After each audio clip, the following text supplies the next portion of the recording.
శాసన మండలి అంటే పెద్దల సభ. ఇక్కడ సభ్యులు ఎంతో హుందాగా మరెంతో పెద్దరికంగా ఉండాలి. విపక్షంగా ఉన్న వైసీపీ సభ్యులు ఎందుకు పెద్దరికం నిలుపుకోవడం లేదు? వెకిలిగా ఎందుకు వ్యవహరిస్తున్నారు?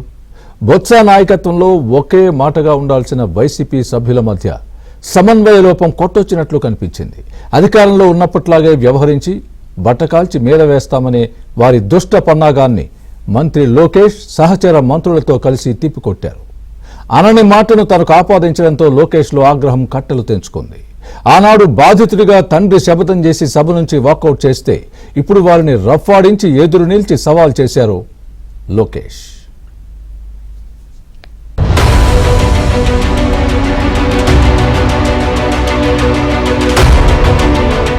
శాసనమండలిలో విపక్ష వైసీపీ ఎమ్మెల్సీ తీరు అనుమానాస్పదంగానూ వివాదాస్పదంగానూ ఉంది. ఫీజు రియంబర్స్మెంట్ పై వైసీపీ సభ్యుల మధ్య భిన్న స్వరాలు వినిపించాయి. దాన్ని కప్పిపుచ్చుకునేందుకు ఘర్షణాత్మక వైఖరి అవలంబిస్తూనే పెద్దల సభలో వెకిలిగా వ్యవహరించారు వైసీపీ సభ్యులు. గత వైసీపీ ప్రభుత్వం ఫీజు రియంబర్స్మెంట్ బకాయిలు పెట్టిపోయిందని విమర్శించారు మంత్రి లోకేష్. బీఏసీలో ఒక మాట మాట్లాడి మండల్లో మరో మాట మాట్లాడుతున్నారని, దీనిపై చర్చకు సై అంటూ బొత్సకు సవాల్ విసిరారు మంత్రి లోకేష్. 2021 Q4 683 కోట్ల బకాయిలు, 23-24 Q2, Q3, Q4 1753 కోట్ల బకాయిలు. మీ టైంలో బకాయిలు పెట్టి ఎంటీఎస్ మీ టైంలో 895 కోట్ల బకాయిలు పెట్టి మీరు మమ్మల్ని అడుగుతారు sir.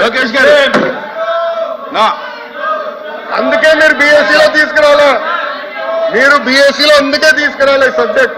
Come to BSc, we will debate. I'm ready to debate on education. పోయినసారి బొత్స గారు పోయినసారి మీరు వాకౌట్ చేశారు. పోయిన సెషన్ ఎడ్యుకేషన్ మీద నేను డిబేట్ చేసినప్పుడు మీరు అదే తలుపు నుంచి మీరు బయటకు వెళ్లారు. I'm ready for debate. Education మీద చర్చించడానికి నేను రెడీ. మీ టైంలో 12 లక్షల మంది పిల్లలు ప్రభుత్వ పాఠశాలకు దూరట్టారో చర్చించడానికి నేను రెడీ. సరైన ఫార్మాట్ లో రండి, ఐ డిస్కస్. మధ్యాహ్నం మండల్లో ఏపీలో కొత్త పరిశ్రమలపై స్వల్పకాలిక చర్చ జరుగుతోంది. ఈ సందర్భంగా వైసీపీ పక్షనేత బొత్స అసందర్భోచితంగా వ్యవహరించారు.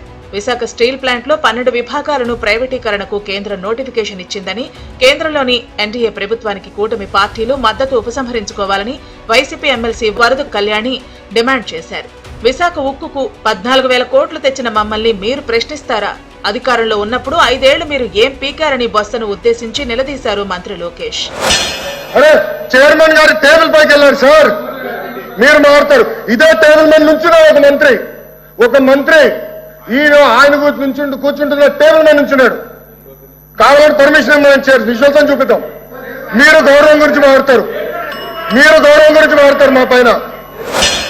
ఇటీవల ఉపరాష్ట్రపతి ఎన్నికల్లో వైసీపీ ఎందుకు అన్కండిషనల్ మద్దతు ఇచ్చిందని, కండిషన్లు పెట్టే అవకాశం వైసీపీకి ఉన్నా ఎందుకు పెట్టలేదని ప్రశ్నించారు మంత్రి లోకేష్. తాము బేషరతుగా మద్దతు ఇవ్వటం వల్లే విశాఖ ఉక్కుకు 1300 కోట్లు కేంద్రం ఇచ్చిందని, స్టీల్ ప్లాంట్ ను ఎట్టి పరిస్థితుల్లో ప్రైవేట్ పరం చేయబోమని క్లారిటీ ఇచ్చారు మంత్రి లోకేష్. విశాఖ ఉక్కు అనేది ప్రైవేటీకరణ జరగదు. It will continue as a PS unit అని ఆనాడు మేము హామీ ఇచ్చాం.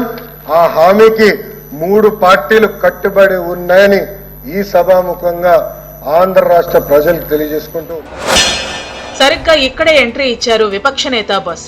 తమ సభ్యురాలు వరద కళ్యాణిని మంత్రి లోకేష్ ఏకవచనంతో మాట్లాడారని, ఒక మహిళపై అలా మాట్లాడొచ్చా అన్నారు బొత్స.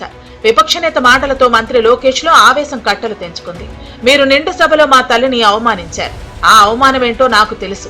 మీలాగా మహిళలను అవమానించే సంస్కృతి మా కుటుంబంలో లేదు, మా పార్టీలోనూ లేదు. మా అధినేత మాకు అలాంటివి నేర్పించలేదని నిప్పులు చెరిగారు లోకేష్. మీరు కావాలంటే రికార్డులు తీయాలని సవాల్ విసిరారు. వైసీపీ ఎమ్మెల్సీ కళ్యాణిని కళ్యాణి గారు అని సంబోధించారని చెప్పుకొచ్చారు లోకేష్. ఏం మారుతున్నారు తెలుసా మీకు? ఒక తల్లిని అవమానిస్తే ఎంత బాధపడుతుందో మీకు తెలుసా? నేను చూశాను 3 నెలలు 100 రోజుల బాధ నేను చూశాను. మీరు చూసారా? ఒక మహిళ అవమానిస్తే, శాసన సభ సాక్షి అవమానిస్తే ఎంత కుమిలిపోయిందో నేను చూశాను. మీరున్నారా? మాట్లాడచ్చు మీ తల్లి గురించి మాట్లాడతారు. ఈరోజు ఇదే మీకు నేర్పించింది మీ ఇంట్లో. ఈ రోజు కూడా మీ కార్యకర్తలు ఏం చేస్తున్నారండి? మా మహిళలు వ్యతిరేకంగా పోస్టులు పెడతారా? మా మహిళలకి వచ్చే విధంగా పోస్టు పెడతారా?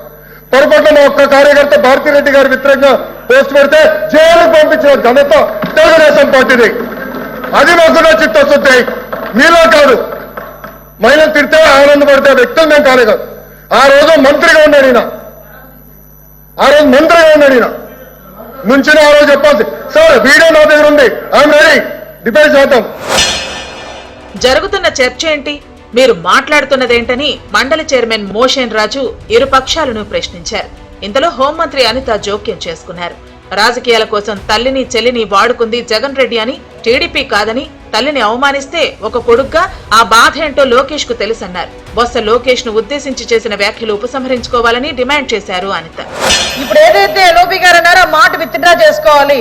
ఒక తల్లిని నిండు సభల్లో అవమానిస్తే కొడుకు ఆవేదన అలాగే ఉంటది. ఆ తల్లి బాధ ఎలా ఉంటుందో మేము కూడా చూసాము, మేము కూడా పోరాటాలు చేసాము.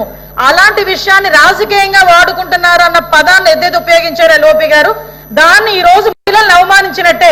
దయచేసి దాన్ని విత్డ్రా చేసుకోమని చెప్పండి, విత్డ్రా చేసుకోమనండి. ఏ తల్లి మేము ఒకటి అధ్యక్ష మేము ఒకటి చెప్తున్నాం, వాళ్ళ నాయకుడు మళ్ళీ రాజకీయం గురించో ఆస్తుల గురించో తల్లిని చెల్లిని వాడుకునే పరిస్థితులు లేవు, పద్ధతులు లేవు మా దగ్గర. బయటికి గెంటే పరిస్థితులు లేదు. ఒక కొడుకు ఆవేదన అధ్యక్ష, అది దాన్ని రాజకీయంగా వాడుకున్నారన్న అధ్యక్ష, ఆయన రాజకీయంగా వాడుకున్నారన్న ముందు క్షమాపణ చెప్పానండి, ముందు విత్డ్రా చేసుకోమనండి, రాజకీయంగా మేము ఎందుకు వాడుకుంటాం అధ్యక్ష? వాళ్ళు మాట్లాడారు మహిళలను అవమానించారని. ఏ మహిళలు అవమానించారు? చర్చ అటుపోయి ఈ రచ్చ తమకే చుట్టుకుంటుందని తేరుకున్న బొత్స తాను తప్పుగా మాట్లాడి ఉంటే ఉపసంహరణకు సిద్ధమని బొత్స అనటంతో వివాదానికి ఎండ్ కార్డ్ పడింది. ఈ తర్వాత సభలో లోకేష్ ఏదో చెబుతుండగా వైసీపీ సభ్యులు అర్థాంతరంగా మండలి నుంచి వెళ్లిపోవటం కొసమెరుపు. ఇక స్టీల్ ప్లాంట్ ప్రైవేటీకరణ మంటలు, మహిళలను అవమానించే ఎపిసోడ్ అయ్యాక బొత్స ప్రైవేట్ కంపెనీలకు భూ కేటాయింపులపై మాట్లాడారు. సింగపూర్ కు చెందిన ఓ కంపెనీకి రూపాయికే భూమి కేటాయించారని ఆరోపించారు బొత్స. ఇది నిజమని నిరూపిస్తే రాజీనామాకు సిద్ధమని సవాల్ విసిరారు మంత్రి లోకేష్.